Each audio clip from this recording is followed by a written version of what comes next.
ఐటీగా top one news డీటెయిల్స్లోకి వెళ్తే ఆదిలాబాద్ జైల్లో బాల్క సుమన్ను పరామర్శించారు మాజీ మంత్రి హరీష్ రావు.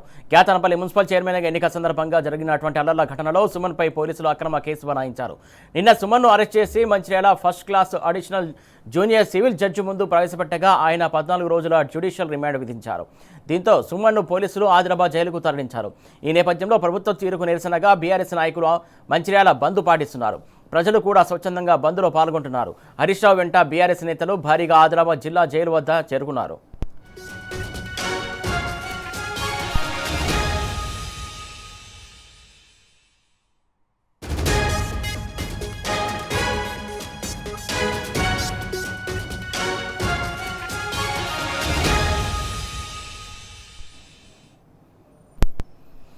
రైట్, మంచిర్యాల జిల్లా వ్యాప్తంగా బంద్ కొనసాగుతుంది. అలాగే మాజీ మంత్రి సుమన్ పరామర్శించారు. దీనికి సంబంధించి తాజా అప్డేట్స్ మా కరెస్పాండెంట్ రాజు అందిస్తారు. రాజు, చెప్పండి, మొత్తానికి మంచిర్యాల బంద్ ప్రశాంతంగా కొనసాగుతుంది. ఈ నేపథ్యంలో సుమన్ కూడా మాజీ మంత్రి హరీష్ రావు పరామర్శించారు. దీనికి సంబంధించి తాజా అప్డేట్స్ ఏంటి? ఆదిలాబాద్ జిల్లాలో ఉన్న బాల్క సుమన్ను మాజీ మంత్రి హరీష్ రావు కొద్దిసేపటి క్రితమే పరామర్శించడం జరిగింది. అలాగే ఈ రోజు బాల్క సుమన్ అక్రమ అరెస్టు, బీఆర్ఎస్ నేతలతో పాటు బాల్క సుమన్ అక్రమ అరెస్టులను నిరసిస్తూ రాష్ట్ర వ్యాప్తంగా కూడా ఆందోళన కొనసాగడం జరిగింది. అందులో భాగంగా మంచిర్యాల జిల్లాలో బీఆర్ఎస్ పార్టీ అలాగే ప్రజా సంఘాలు స్వచ్ఛందంగా బంద్కు పిలుపునివ్వడం జరిగింది. ఈ బంద్లో ప్రజా సంఘాలతో పాటు ప్రజలు కూడా స్వచ్ఛందంగా మద్దతు తెలపడంతో బంద్ విజయవంతమైంది. మరోపై ఇటు ఆదిలాబాద్ జిల్లా జైల్లో ఉన్న మంచిర్యాల జిల్లా అధ్యక్షుడు, బీఆర్ఎస్ పార్టీ జిల్లా అధ్యక్షుడు, అలాగే చెన్నూరు ఎమ్మెల్యే బాల్క సుమన్ను హరీష్ రావుతో పాటు, మాజీ మంత్రి హరీష్ రావుతో పాటు ఎమ్మెల్యేలు అలాగే బీఆర్ఎస్ నేతలు పరామర్శించడం జరిగింది.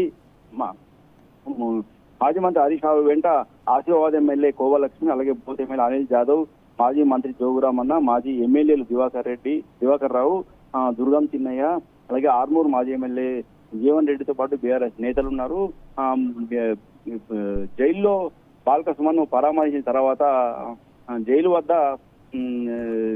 మాజీ మంత్రి హరీష్ రావు మీడియాతోని మాట్లాడడం జరిగింది. ఈ సందర్భంగా కాంగ్రెస్ ప్రభుత్వ తీరుపై తీవ్రంగా ఆగ్రహం వ్యక్తం చేశారు. నిప్పులు జరిగారు. కాంగ్రెస్ పార్టీ పూర్తిగా ప్రజాస్వామ్యాన్ని కూని చేసే విధంగా ఈ మున్సిపల్ ఎన్నికలు ప్రవర్తించడం జరిగిందని, పోలీసులను అడ్డం పెట్టుకొని కేతనపల్లిలో చైర్మన్ ఎన్నికలను వాయిదా వేయించే ప్రయత్నం చేసిందని, అలాగే మహిళా కౌన్సిలర్లపై కాంగ్రెస్ నేతలు అనుచితంగా వ్యవహరించినా అక్కడ ఉన్న పోలీసులు పట్టించుకోలేదని, సాక్షాత్తు మంత్రి వివేక్ సమక్షంలోనే మహిళా కౌన్సిలర్లపై కాంగ్రెస్ నేతలు ఇష్టారాజ్యంగా వ్యవహరించిన పోలీసులు ఏమాత్రం పట్టించుకోలేదని, అలాగే ఆసిఫాబాద్ ఎమ్మెల్యే కోవలక్ష్మి సైతం కూడా పోలీసులు అడ్డుకోవడం జరిగిందని, కాన్వాయ్ని ఎలా అనుమతించారని అక్కడ ఉన్న బీఆర్ఎస్ నేతలు ప్రశ్నిస్తే బీఆర్ఎస్ నేతలపై దాడి చేయడం కాకుండా అక్రమ కేసులు బనాయించడం పట్ల మాజీ మంత్రి హరీష్ రావు తీవ్ర స్థాయిలో మండిపడడం జరిగింది. మంచిర్యాలలో అక్రమంగా కేసులు నమోదు చేసి బీఆర్ఎస్ నేతలతో బాల్క సుమన్ను అక్కడే ఉన్న మంచిర్యాలలో ఉన్న సబ్ జైలులోనే కాకుండా 200 కిలోమీటర్ల దూరంలో ఉన్న ఆదిలాబాద్ జిల్లా జైలుకు తరలించారని, ఈ సందర్భంగా కాంగ్రెస్ ప్రభుత్వంపై తీవ్ర స్థాయిలో మండిపడడం జరిగింది. రాహుల్ గాంధీని కూడా ప్రశ్నించడం జరిగింది. రాహుల్ గాంధీ, మీ రాజ్యాంగం ఏమైందని మాజీ మంత్రి హరీష్ రావు ప్రశ్నించడం. అలాగే చెరక తిప్పుతూ గాంధేయవాదాన్ని ప్రచారం చేసే కాంగ్రెస్ పార్టీ వ్యవహారాల ఇన్ఛార్జి ఈ సందర్భంగా కాంగ్రెస్ పార్టీ చేస్తున్న అరాచకాలపై ఎలాంటి చర్యలు తీసుకుంటారని ప్రశ్నించడం. అలాగే ఇటు కేతనపల్లితో పాటు ఇబ్రాహీంపట్నం కూడా ఇలా జరిగిందని, అలాగే తొర్రూరులోను, అమంగల్లోను, కేతనపల్లిలోను ప్రజాస్వామ్యాన్ని పూర్తిగా పూని చేశారని కాంగ్రెస్ ప్రభుత్వము, కాంగ్రెస్ నేతలు అద్దుడు మీరి ప్రవర్తించారని ఆగ్రహం వ్యక్తం చేయడం జరిగింది. రాష్ట్ర వ్యాప్తంగా కూడా కాంగ్రెస్ ప్రభుత్వం గత 2 ఏళ్ల ప్రభుత్వ పాలన పూర్తిగా ప్రశ్నించిన వారిని ప్రజాస్వామ్యాన్ని కూని చేసే విధంగా వారిపై అక్రమ కేసులు బనాయించడం జరుగుతుందని, రాహుల్ గాంధీని కూడా ఈ సందర్భంగా మాజీ మంత్రి హరీష్ రావు ప్రశ్నించడానికి రాహుల్ గాంధీ రేవంత్ రెడ్డిని ప్రశ్నించాలని అడగడం జరిగింది. అలాగే అధికారం శాశ్వతంగానే అతిగా ప్రవర్తించిన పోలీసులపై, అధికారులపై ఖచ్చితంగా చట్టర్పంగా కేసులు ఎదుర్కోక తప్పదని సందర్భంగా హెచ్చరించడం జరిగింది. బీజేపీ ఎంపీ అలాగే కాంగ్రెస్ నాయకుడు పోలీసులపై అడ్డగోలుగా మాట్లాడిన వారిపై కనీసం కేసులు నమోదించే అని కూడా జాప్యం చేశారని, వారికి ఇంతవరకు కూడా అరెస్ట్ చేయలేదని,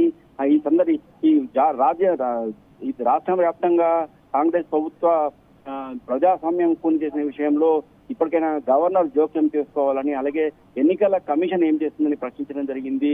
అలాగే న్యాయ వ్యవస్థపై తమకు పూర్తిగా నమ్మకం ఉందని, బాల్క సుమన్ కేసును న్యాయపరంగా ఎదుర్కొంటామని, ఖచ్చితంగా త్వరలోనే బాల్క సుమన్ బయటకు వస్తారని, బాల్క సుమన్ కు ఈ కేసులు జైలు కొత్త కాదని, తెలంగాణ ఉద్యమంలో ఎన్నో సార్లు జైలుకు పోయి ఈ అక్రమ కేసులు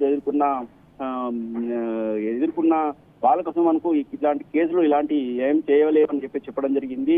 అది ఈ సందర్భంగా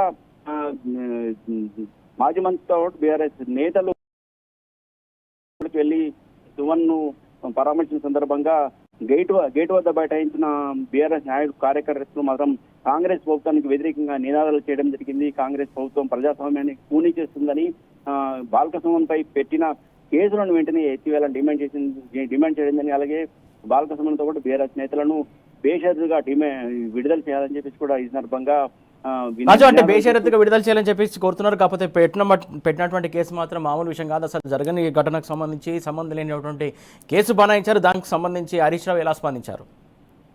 ఖచ్చితంగా మొదటి నుంచి కూడా ఇటు హరీష్ రావు, మాజీ మంత్రి హరీష్ రావుతో పాటు రాష్ట్ర వ్యాప్తంగా కూడా బీఆర్ఎస్ నేతలు, BRS party working president KTR కూడా చెప్పడం జరిగింది. పూర్తిగా ఇవన్నీ కేవలం అక్రమ కేసులు అని చెప్పడం జరిగింది. కేవలము కాంగ్రెస్ ప్రభుత్వము అప్రజాస్వామికంగా ఈ మున్సిపల్ ఎన్నికల్లో చైర్మన్, వైస్ చైర్మన్ సంబంధించిన పీఠాలను కైవసం చేసుకునేందుకు పడరాని పాటుపడుతుందని, అడ్డదారులు తొక్కుతూ ప్రజాస్వామ్యాన్ని కూని చేసే విధంగా ప్రవర్తించిందని, కేవలం క్యాతన్పల్లి సంఘటనలో కేవలము ప్రజాస్వామ్యబద్ధంగా క్యాతన్పల్లిలో 22 కౌన్సిలర్ స్థానాలు ఉంటే బీఆర్ఎస్ అలాగే సిపిఎం కూటమి 14 కౌన్సిలర్ను కైవసం చేసుకోండి. అట్లాంటప్పుడు కేవలం కాంగ్రెస్ పార్టీకి 7 మాత్రమే కౌన్సిలర్ స్థానం దక్కినప్పుడు ఈ పీఠాన్ని చైర్మన్, వైస్ చైర్మన్ ను కైవసం చేసుకోవాలి, అడ్డదారిలో కైవసం చేసుకోవాలని ప్రయత్నం చేస్తుంటే కేవలం ప్రజాస్వామ్య రాజ్యంలో కేవలం ప్రశ్నించడం జరిగిందని, ప్రజాస్వామ్యాన్ని పరిరక్షించేందుకే బీఆర్ఎస్ పార్టీ నేతలు నడుం బిగించారని, బాల్క సుమన్ నేతృత్వంలో కేవలం ప్రశ్నించడం జరిగింది. ప్రశ్నించిన నేపథ్యంలోనే అక్రమంగా కేసులు బనాయించారని, మొదటగా దాడి చేసింది కాంగ్రెస్ వాళ్ళని, అయినప్పటికీ కూడా కాంగ్రెస్ వాళ్ళు దాడి చేసిన సంఘటనలో బీఆర్ఎస్ పార్టీ నేత మూల రాజిరెడ్డి సంబంధించిన కారు కూడా అద్దాలు ధ్వంసం చేయడం జరిగిందని, ఈ సందర్భంగా బీఆర్ఎస్ నేతలు కనీసం రామకృష్ణాపూర్ పోలీస్ స్టేషన్ లో ఫిర్యాదు చేసినా మాత్రం పట్టించుకోలేదని, అయితే ఏకంగా బీఆర్ఎస్ నేతలపై మాత్రం 11 కేసులు పెట్టడం జరిగిందని, ఇవన్నీ కూడా ఏ కేసులు కూడా ఇక్కడ కూడా సాక్ష్యాలు లేకుండా కేవలం అక్రమ కేసులు మాత్రమే ఉన్నాయని, వీటన్ని కూడా ఖచ్చితంగా న్యాయపరంగా ఎదుర్కొంటామని, ఖచ్చితంగా జిల్లా కోర్టులో బెయిల్ పిటిషన్ వేస్తామని, అలాగే అవసరమైతే న్యాయపరంగా చట్టపరంగా పోరాడేందుకు అవసరమైతే బెయిల్ కోసం హైకోర్టును కూడా ఆశ్రయిస్తామని, న్యాయ వ్యవస్థపై అలాగే చట్టంపై తమకు గౌరవము, నమ్మకం ఉన్నాయని, ఖచ్చితంగా తమపై పెట్టిన అక్రమ కేసులను న్యాయపరంగా ఎదుర్కొంటామని హరీష్ రావు చెప్పడం జరిగింది. Right, thank you Raju.